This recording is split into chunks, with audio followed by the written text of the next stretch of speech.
Hello guys, कैसे हो आप लोग। उम्मीद है कि आप लोग सब ठीक होंगे। मैं Satya Prakash, assistant professor, school of pharmaceutical sciences, IMT university Meerut. आज का जो हमारा टॉपिक है वो ये है कि introduction of HAP, human anatomy and physiology. तो देखा जाए कि हमारा जो HAP है वो हमारा डी फॉर्म फर्स्ट ईयर का सब्जेक्ट है, जिसमें हम लोग आज अपने HAP के इंट्रोडक्शन के बारे में हम लोग पढ़ेंगे।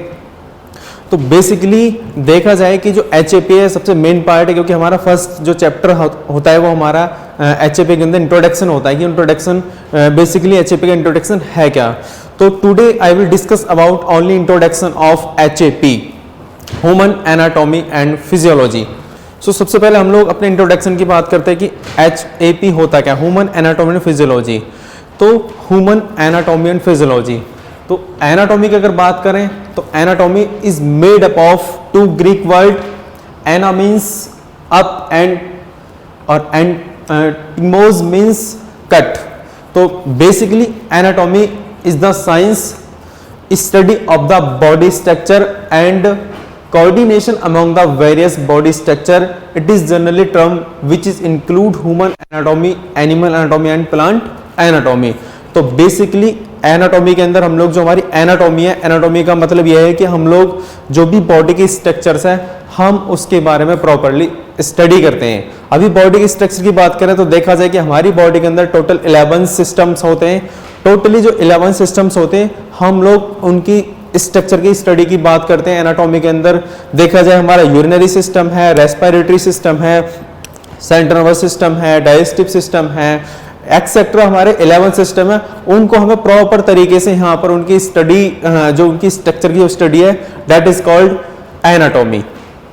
सो बेसिकली एनाटॉमी यहाँ पर भी हमारा ये कवर हुआ। उसके बाद जो हमारा सेकंड है फिजियोलॉजी। फिजियोलॉजी की अगर हम बात करें तो हमारी बॉडी के अंदर बहुत सारे ऑर्गन्स होते हैं और उन ऑर्गन्स के फंक्शन की स्टडी को हम लोग फिजियोलॉजी बोलते हैं। तो physiology is the study deals with the study of function of various different body organs, that is called physiology. So it is the study of the overall functions of all body parts and how they work together. तो जो भी हमारी body के all organs हैं उनकी study करना, उनके function के बारे में पढ़ना और उनकी जो भी एक्टिविटीज हैं बॉडी के अंदर वो टोटली एक्टिविटीज के फंक्शन को स्टडी करना, that is called anatomy, that is called physiology. यहां पर आप लोग देख सकते हो कि जो हमारी बॉडी है, बॉडी हमारी सेल से मिलकर बनी है। आप लोग अच्छे से जानते हो सेल्स जब हमारे कंबाइन होते हैं तो हमारे टिश्यू का फॉर्मेशन होता है, और जब हमारे टिश्यू कंबाइन होते हैं तो हमारा ऑर्गन्स का फॉर्मेशन होता है, और जब ऑर्गन्स कंबाइन होते हैं ऑर्गन सिस्टम बनता है, और ऑर्गन सिस्टम के बाद एक हमारी पूरी बॉडी का एक फॉर्मेशन होता है। वही हमारी ये एनाटॉमी के पार्ट्स है जिसके अंदर हमारी पूरी बॉडी का डेवलपमेंट होता है। नेक्स्ट अगर हम बात करें एनाटॉमी की, तो एनाटॉमी हमारी वेरियस पार्ट्स में डिवाइडेड है। यहां पर देखा है जो फर्स्ट जो एनाटॉमी वो ग्रॉस एनाटॉमी है। ग्रॉस एनाटॉमी के अंदर हम लोग क्या करते हैं, basically it is also known as a topographical anatomy.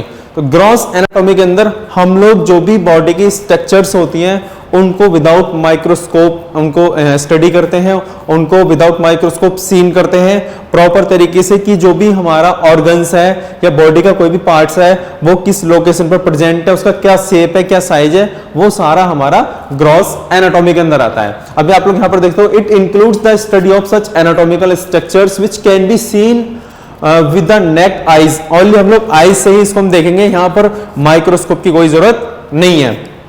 उसके अलावा the study of those body structures lodge and up to the examined without the help of magnifying device.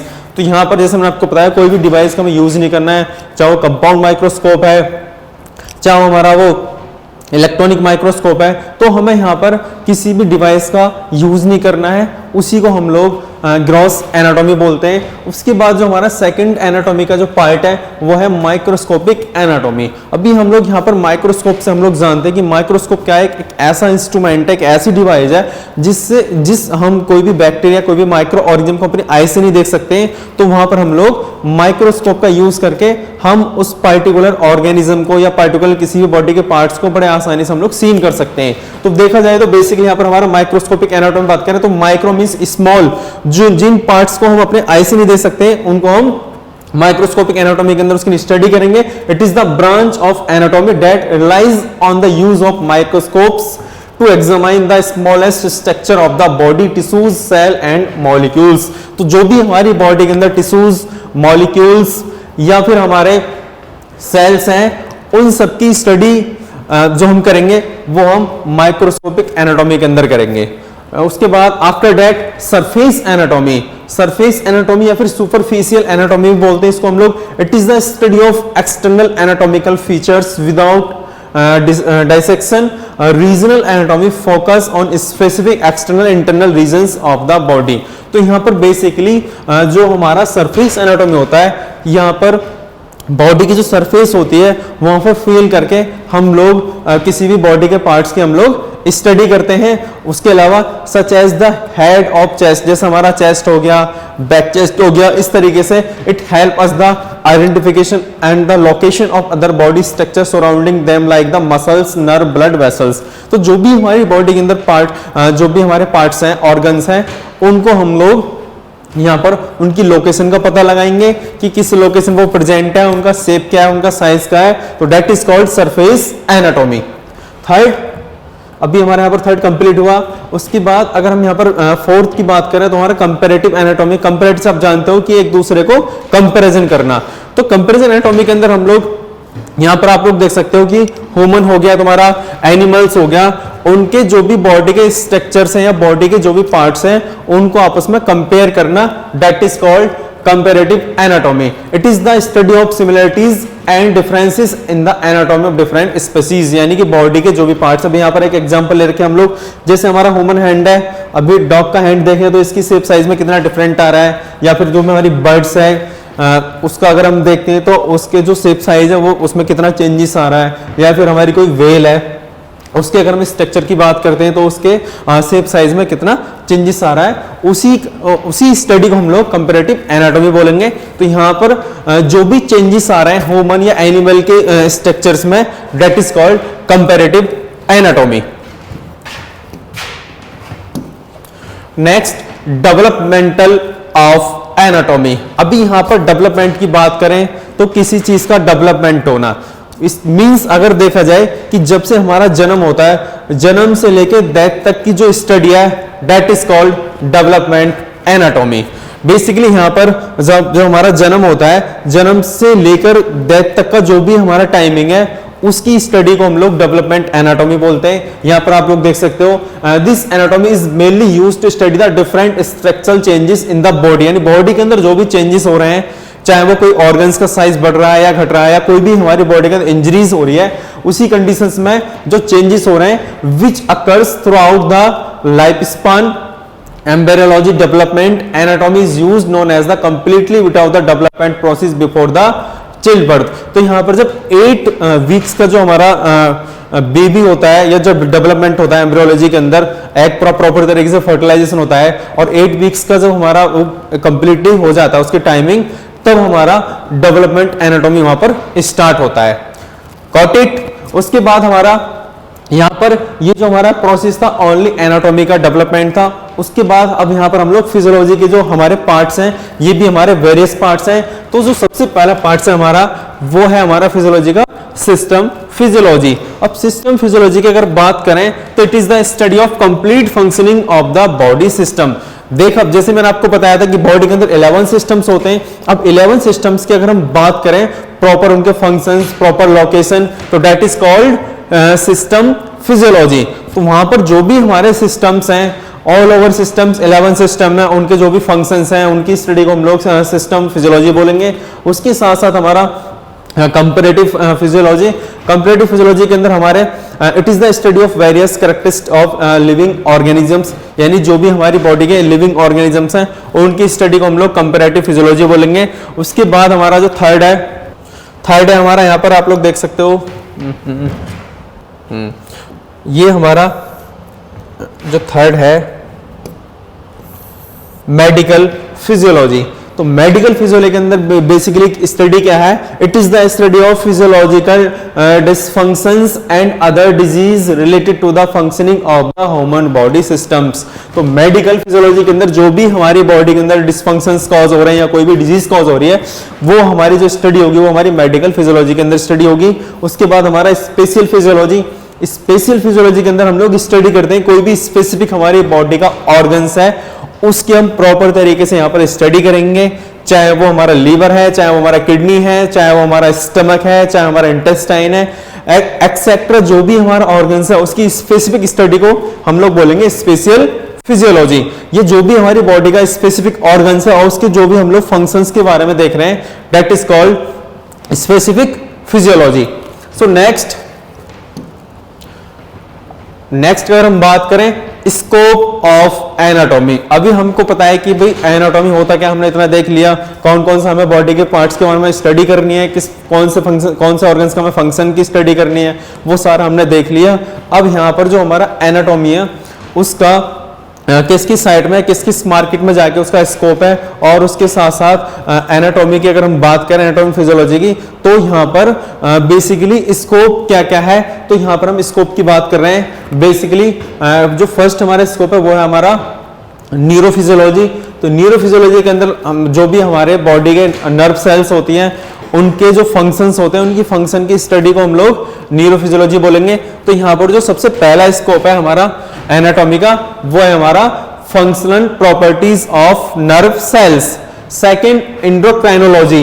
Endocrinology के अंदर जो हमारी बॉडी से जो भी हार्मोन्स रिलीज होते हैं, चाहे वो सेक्स हार्मोन है, चाहे वो थायराइड हार्मोन है, चाहे वो पैनक्रियास से हमारा इंसुलिन रिलीज हो रहा है, बेसिकली उनको कंट्रोल करने में हमारा एंडोक्राइनोलॉजी हमारा वहां पर यूज होता है। और जो भी हमारी बॉडी के फंक्शंस हैं उनको कंट्रोल करने में भी हमारे ये हार्मोन्स यहाँ पर यूजफुल होते हैं। उसके साथ साथ हमारा जो थर्ड फंक्शन है, ये थर्ड स्कोप है हमारा, वो कार्डियोवैस्कुलर फिजियोलॉजी है। अब आप लोग भी जानते हैं कार्डियोवैस्कुलर के अंदर हमारे जो मेन पार्ट है वो बेसिकली हार्ट है। हार्ट की अगर हम बात करें तो हार्ट, आपको भी पता है कि जो हमारा हार्ट है पूरी बॉडी को, ब्लड को पंप करने का काम करता है। उसके साथ साथ यहाँ पर हमारे हार्ट के अंदर ऑक्सीजनेटेड और डीऑक्सीजनेटेड ब्लड का भी फ्लो होता है। तो बेसिकली यहाँ पर जो हमारा कार्डियोवैस्कुलर सिस्टम है ये हमारी बॉडी का सबसे मेन पार्ट होता है। मेन तो ऑल ओवर सारे ही हमारे सिस्टम्स होते हैं, लेकिन अगर हमारा हार्ट कुछ 1 या 2 मिनट के लिए स्टॉप हो जाए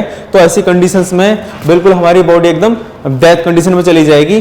तो हार्ट का अगर देखा जाए तो हार्ट हमारी पूरी बॉडी को, ब्लड को पंप कराने का काम करता है और पूरी बॉडी के अंदर प्रॉपर तरीके से ब्लड को फ्लो करने का भी काम करता है। उसके साथ साथ पूरी बॉडी से हमारा जो भी डीऑक्सीजनेटेड ब्लड है उसको भी कैरी करने का काम करता है हमारा हार्ट, और कैरी करने के बाद उसको रिपीटिंग हमारा लंग्स के पास भी भेजता है। तो वहां पर फिर दोबारा से वही गैसेस एक्सचेंज होता है, जो हमारा ब्लड था हेमोग्लोबिन की हेल्प से वो जो ऑक्सीजनेटेड था दोबारा से डीऑक्सीजनेटेड वाला जो ब्लड था दोबारा से ऑक्सीजनेटेड में कन्वर्ट हो जाता है। फिर दोबारा से वो हमारा ब्लड हार्ट में आके एंटर कर जाता है। फिर हार्ट हमारा दोबारा से उस ब्लड को प्रॉपर तरीके से पूरी बॉडी को हमारा सप्लाई करते हैं। तो बेसिकली यहाँ पर जो कार्डियोवैस्कुलर फिजियोलॉजी है, यहाँ पर हमको बेसिकली जो ब्लड की वेसल्स हैं और हार्ट है उनके फंक्शंस को हम लोग कार्डियोवैस्कुलर फिजियोलॉजी करेंगे। उसके साथ साथ हमारा इम्यूनोलॉजी। अब इम्यूनोलॉजी को हम लोग बड़े अच्छे से जानते हैं। अगर कहीं पर हमारा इम्यून सिस्टम वीक होता है तो ऐसी कंडीशंस में हमको कोई भी इंफेक्शंस कॉज हो सकता है, कोई भी डिजीज कॉज हो सकती है, कोई भी पैरासाइट बॉडी के अंदर एंटर होने के बाद अपना एक्शन दिखाएगा और एक्शन दिखाने के बाद हमको कोई भी डिजीज कॉज करने लग जाएगा। अभी जैसे यहां पर हम लोग बात करें,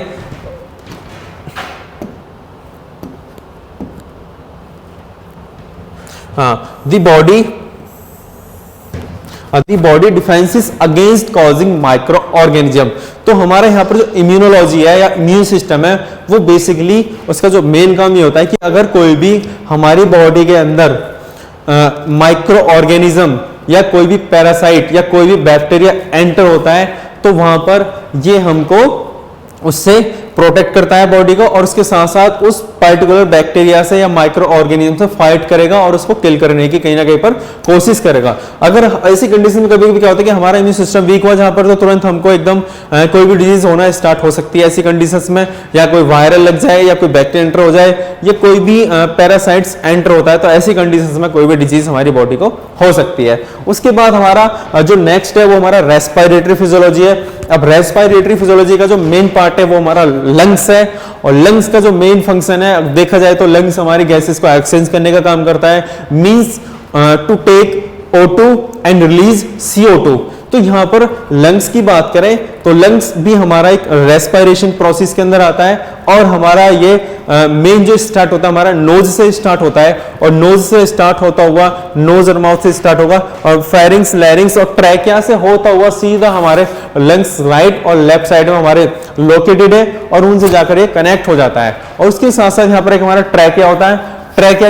ट्रैकिया के अंदर भी हमारे कुछ कार्टिलेजिनियस से हमारा वो प्रॉपर तरीके से कवर्ड होता है, और उसके साथ साथ जो हमारा ट्रैकिया है, ट्रैकिया सीधा नीचे जाके 2 पार्ट्स में सब डिवाइडेड हो जाता है और सीधा वो लंग्स से कनेक्ट रहता है। अभी लंग्स जैसे हम लोग लंग्स में पहुंचते हैं तो लंग्स में हमारे बहुत सारे और भी अदर कंपोनेंट्स होते हैं, जैसे हमारा ब्रोंक्यूल्स हो गया, ब्रोंकाइटिस हो गया, ठीक है। उसके साथ साथ ये सारे के सारे हमारे जो भी हमारा एयर पासिस का जो प्रोसेस है उसको प्रॉपर तरीके से अपना रोल दिखाते हैं, उसको प्रॉपर तरीके से कंप्लीट करते हैं।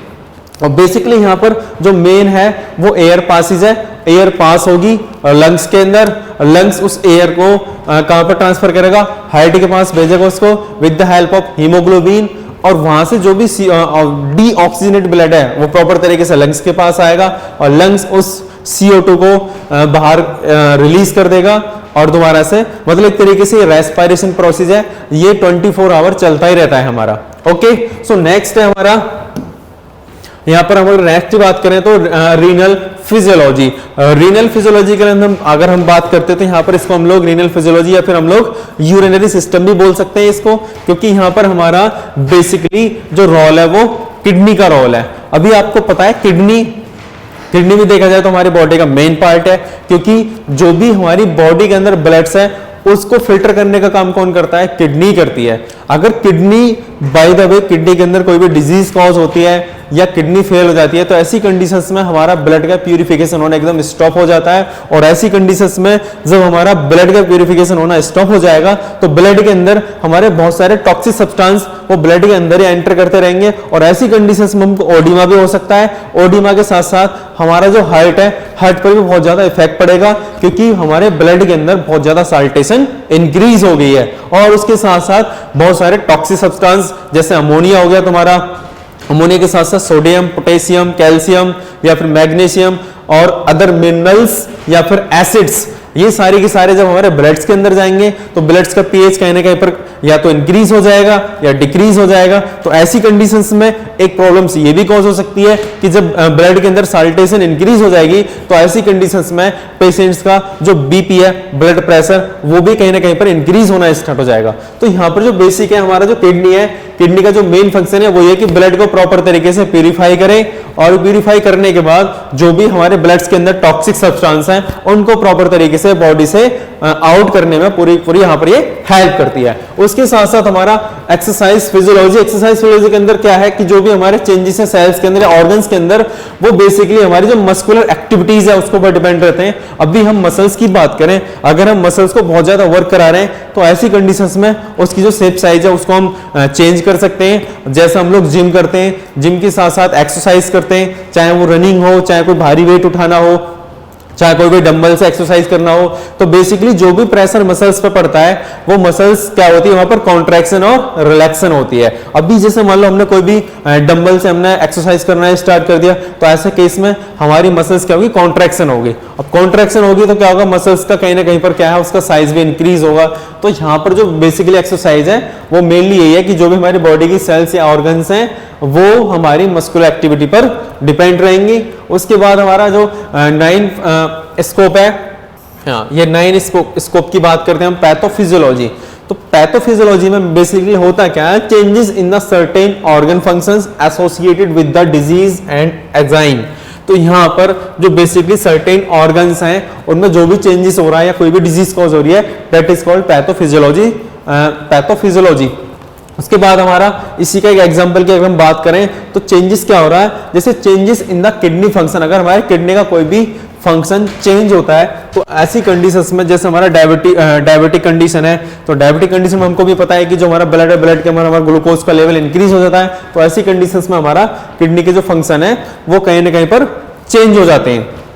सो नेक्स्ट है हमारा इसमें डाइजेस्टिव फिजियोलॉजी है। तो डाइजेस्टिव फिजियोलॉजी में हम लोग क्या करते हैं कि जो भी हमारे फंक्शंस हैं, चाहे वो स्टमक है, स्मॉल इंटेस्टाइन है, लार्ज इंटेस्टाइन है, लीवर है या फिर हमारा रेक्टम है, ये बेसिकली हमारे जो मेन फंक्शन है ये डाइजेस्टिव प्रोसेस में सबसे ज्यादा हेल्प करते हैं। अगर हम डाइजेस्टिव सिस्टम की बात करें या डाइजेस्टिव फिजियोलॉजी की बात करें तो बेसिकली हमारा जो डाइजेस्टिव जो सिस्टम है वो माउथ से स्टार्ट होता है, और माउथ से स्टार्ट होता हुआ सीधा माउथ से ईसोफेगस, ईसोफेगस से स्टमक, स्टमक से फिर हमारा स्मॉल इंटेस्टाइन, स्मॉल इंटेस्टाइन से लार्ज इंटेस्टाइन, लार्ज से फिर हमारा रेक्टम, और रेक्टम के बाद सीधा एनएस से सोदा होता हुआ हमारा जो एंड पॉइंट है वो एनएस है, जहां पर हमारा डाइजेस्टिव जो प्रोसेस है वहां पर हमारा एंड हो जाता है। उसके अलावा हमारा हेमेटोपोइटिक सिस्टम, इसमें हम लोग फंक्शंस जो होते हैं हमारे ब्लड्स या ब्लड्स की कंपोजिशन या ब्लड क्लॉटिंग या फिर ब्लड ग्रुपिंग की जो भी स्टडीज है वो हमारा हेमेटोपोइटिक सिस्टम्स के अंदर आएगा। फिर हमारा जो 12 फंक्शन है वो यह है कि जो हमारा नर्वस सिस्टम है, जो नर्वस सिस्टम की फिजियोलॉजी है, तो हम यहाँ पर नर्वस सिस्टम के अंदर हमारा सीएनएस, सेंट्रल नर्वस सिस्टम और पेरिफेरल नर्वस सिस्टम, ये दो पार्ट्स जो मेन होते हैं यहाँ पर। दूसरा functions of the brain, spinal cord, cranial nerve, spinal nerve, इनके फंक्शंस का जो मुख्य रोल है वो हमारा नर्वस सिस्टम फिजियोलॉजी के अंदर होता है। उसके अलावा हमारा जो नेक्स्ट है to know the parameters of normal health, तो यहाँ पर जो भी हमारी नॉर्मल हेल्थ है उसके जो भी पैरामीटर्स हैं उनके बारे में जानना, that is called scope of anatomy and physiology. So next to determine the techniques of surgeries, तो जो भी हमारी सर्जरीज आजकल चल रही है, चाहे वो कोई भी एक्सीडेंट हुआ है, चाहे कोई छोटा मोटा ऑपरेशन है या कोई डिलीवरी होनी है, तो वहां पर हमें क्या करना है कि जो भी हमारी टेक्निक्स वहां पर अप्लाई हो रही है उनको डिटरमाइन करना, ये भी एक हमारा स्कोप है। उसके बाद हमारा next helpful in the study of human development, तो यहाँ पर स्टडी मींस ये है कि हम ह्यूमन का डेवलपमेंट किस तरीके से हो रहा है, किस तरीके से एम्ब्रियोलॉजी से, किस तरीके से जो एक डेवलपमेंट है एग्स का फर्टिलाइजेशन होने के बाद किस तरीके से प्रॉपर बॉडी का जो डेवलपमेंट हो रहा है, that is called helpful to the study, यानी कि जो उसकी स्टडी करने में जो हेल्पफुल होती है वो हमारा एनाटॉमी वहां पर हेल्पफुल होती है। उसके साथ साथ to understand the effect of various factors in the physiology process, उसके साथ साथ यहाँ पर हमें अंडरस्टैंड करना, समझना चीजों को कि कौन कौन से वो वेरियस फैक्टर्स हैं जो हमारे फिजियोलॉजी प्रोसेस में कोई भी प्रॉब्लम क्रिएट कर सकते हैं। उसके साथ साथ हमारा it help to understanding the status of patients, तो यहाँ पर दूसरा एक स्कोप ये है कि जो भी कोई पेशेंट्स है, अब पेशेंट्स कोई भी हो सकता है, कोई भी डिजीज हो सकती है, तो उसको हमें अंडरस्टैंड करना, उसके स्टेटस को अंडरस्टैंड करना है कि किस स्टेज पर उसकी डिजीज है, क्या है, वो सारी की सारी स्टडीज हम लोग यहाँ पर करेंगे। उसके साथ साथ it help to management and treatment of disease, यानी कि जो भी डिजीज आजकल चल रही है, चाहे वो कोई भी डिजीज है, चाहे वो तुम्हारा फंगल इन्फेक्शन है, चाहे वो तुम्हारा मलेरिया है, चाहे वो तुम्हारा कोरोना है, जो भी डिजीज है XYZ, तो यहाँ पर हमें क्या करना है, उस डिजीज को मतलब हेल्प करना है और मैनेज करना है और उसका ट्रीटमेंट करना है। तो वो भी हमारा कहां पर आएगा, हमारा स्कोप के अंदर ही आएगा, एनाटॉमी की स्कोप के अंदर ही आएगा ये सारी चीजें भी। उसके साथ साथ development of new technique of surgery, तो जो भी सर्जरी आजकल चल रही है, चाहे वो प्लास्टिक सर्जरी है, चाहे वो कोई भी स्किन की सर्जरी है, XYZ, तो उसमें हम लोग किस किस तरीके से न्यू टेक्निक को डेवलप कर सकते हैं। उसके साथ साथ एम्ब्रियोलॉजी डेवलपमेंट, तो एम्ब्रियोलॉजी डेवलपमेंट मैंने आपको बताया था कि जो भी एग्स होता है, एग्स का जब फर्टिलाइजेशन होता है तभी हमारा जो एम्ब्रियोलॉजी है वो स्टार्ट हो जाता है। और बेसिकली यहाँ पर जो बेसिकली स्टडी होती है वो 8 वीक्स के बाद मेन जो बेबी है वो डेवलपमेंट प्रॉपर तरीके से स्टार्ट होने लग जाता है। उसके साथ साथ यहाँ पर to study the of various disease, और यहाँ पर जो भी वेरियस टाइप की डिजीज हैं उनकी भी स्टडी हम लोग HAP के अंदर ही करते हैं। ये भी हमारा एक ह्यूमन एनाटॉमी एंड फिजियोलॉजी का एक स्कोप है। ओके, तो बेसिकली यहां पर जो मेन है तुम्हारा, हाँ, अभी यहाँ पर हमने देख लिया कि सारा किस तरीके से स्कोप हो गया हमारा एनाटॉमी का। अब यहाँ पर एक चीज और है कि जब हम स्कोप वगैरह पढ़ लेते हैं, फिर हम एचएपी के अंदर एक चीज और है कि बॉडी का डेवलपमेंट किस तरीके से होता है या बॉडी का फॉर्मेशन किस तरीके से होता है। तो बेसिकली जो बॉडी का डेवलपमेंट है उसका होने का सबसे पहले हमें सेल्स की जरूरत पड़ेगी, कि जो बॉडी की जो सेल्स होती हैं सबसे पहले सेल्स आपस में कंबाइन होती है और कंबाइन होने के बाद टिश्यू का फॉर्मेशन करती हैं। आप लोग देख सकते हो यहाँ पर कि जब सेल कंबाइन हो जाएंगी, यहाँ पर क्या हमारी एक सेल और बहुत सारी सेल आ जाएंगी, वो क्या करेंगे फिर जब आपस में कंबाइन हो जाएंगे, कंबाइन होने के बाद एक टिश्यू का फॉर्मेशन करेंगे। हमारा टिश्यू का फॉर्मेशन होने के बाद फिर टिश्यू आपस में कंबाइन हो जाएंगे और फिर यहाँ पर बॉडी के जो ऑर्गन्स हैं, ऑर्गन्स का फॉर्मेशन होना स्टार्ट हो जाएगा। अब ऑर्गन्स में हमारा लीवर, किडनी, लंग्स हो गया, हार्ट हो गया, या फिर तुम्हारा स्टमक हो गया, स्मॉल इंटेस्टाइन, पेनक्रियाज, लीवर, ये सारे के सारे क्या हमारे बॉडी के ऑर्गन्स हैं। ठीक है, तो यहाँ पर टिश्यू मिलकर बनाएंगे हमारा ऑर्गन्स। अब ऑर्गन्स यहाँ पर जब ऑर्गन्स बन जाएगा तो ऑर्गन्स बनने के बाद ऑर्गन्स कंबाइन हो जाएंगे ऑर्गन सिस्टम में। तो यहां पर उसके बाद जब ऑर्गन्स आपस में कंबाइन हो जाएंगे तो यहां पर फिर क्या होगा, तुम्हारा ऑर्गन्स का फॉर्मेशन स्टार्ट हो जाएगा। ठीक है, ऑर्गन्स सिस्टम। अभी जैसे मैंने आपको बताया कि ऑर्गन्स का डेवलपमेंट हो गया, ठीक है, उसके बाद जब ऑर्गन्स आपस में कंबाइन होंगे तो ऑर्गन्स सिस्टम का फॉर्मेशन होना स्टार्ट हो जाएगा। अब organ system like as respiratory system, cardiovascular system, muscular system, central nervous system, peripheral nervous system, skeletal system, digestive system, immune system, reproductive system, तो सारे के सारे क्या हमारे ये सिस्टम्स हैं और ये सिस्टम्स किनसे मिलकर बने होते हैं, ऑर्गन सिस्टम से। तो बेसिकली जो मेन पार्ट हमारा वो ऑर्गन सिस्टम है। जब ऑर्गन सिस्टम का डेवलपमेंट हो जाएगा उसके बाद फिर हमारा बॉडी का डेवलपमेंट हो जाएगा। अब ऐसी कंडीशंस में यहां पर अगर हम ह्यूमन की बात करें तो ह्यूमन के केस में जो ह्यूमन की सेल्स होती हैं वो हमारी अलग होंगी और एनिमल्स की बात करें तो एनिमल्स की सेल्स अलग होती हैं। अगर हमारी ह्यूमन की सेल से टिश्यू बनना है, टिश्यू से ऑर्गन्स बनना है, ऑर्गन से हमारा ऑर्गन सिस्टम बनना है, फिर बॉडी का जनरेट हो रहा है, तो यहाँ पर तो ह्यूमन का फॉर्मेशन हो रहा है। लेकिन ऐसी कंडीशंस में अगर हम एनिमल्स की बात करें तो एनिमल्स की कंडीशन में यहाँ पर जो सेल्स है ये ह्यूमन सेल्स है।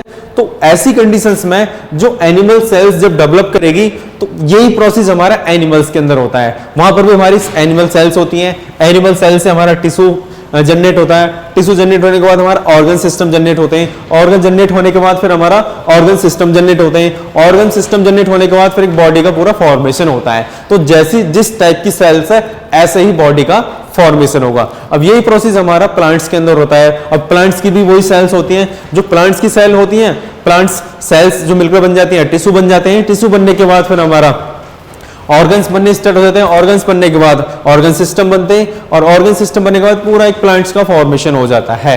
तो सेम प्रोसेस है, लेकिन जो सेल्स होती हैं वो सेल्स हमारी डिफरेंट होती हैं। एनिमल्स की सेल्स की बात करें वो अलग होती हैं, ह्यूमन की बात करें तो ह्यूमन की सेल्स अलग होती हैं, प्लांट्स की बात करें तो प्लांट्स की सेल्स अलग होती हैं। अब चाहे फिश की बात करें, फिश के अंदर अलग सेल्स होंगी। तो ये ऐसा तो है नहीं कि मतलब जो सेल्स ह्यूमन की है वही हमारे एनिमल्स की होंगी, ये पॉसिबल नहीं है।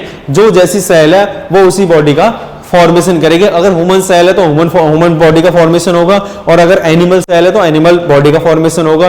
ओके, तो ये मेन था हमारा ह्यूमन एनाटॉमी फिजियोलॉजी का इंट्रोडक्शन। आई होप आपको ये लेक्चर पसंद आया होगा। बेसिकली इसमें करना तो कुछ नहीं है। अभी हमारा जो फर्स्ट था यही था कि जो एचएपी है बेसिकली उसका इंट्रोडक्शन, उसका बेस क्या है, उसी के बारे में हमें सबसे पहले देखना था। अब हम जो हमारा नेक्स्ट टॉपिक होगा वो नेक्स्ट लेक्चर में होगा। वहां पर हम लोग सेल्स की सारे डिटेल्स में स्टडी करेंगे। सेल्स होता क्या है, सेल्स किससे मिलकर बनता है, वो सारे सेल्स के अंदर कौन कौन से कंपोनेंट्स होते हैं, वो सारा की सारा हमारे एक सेल्स का पार्ट है। सेल्स के बाद फिर हम लोग टिश्यू के बारे में भी स्टडी करेंगे, वो हमारा नेक्स्ट लेक्चर होगा। हम वहां पर इन चीजों का डिस्कशन करेंगे। आज के लिए सिर्फ इतना ही। आई होप आपको ये वीडियो पसंद आए। Thank you so much. Thank you.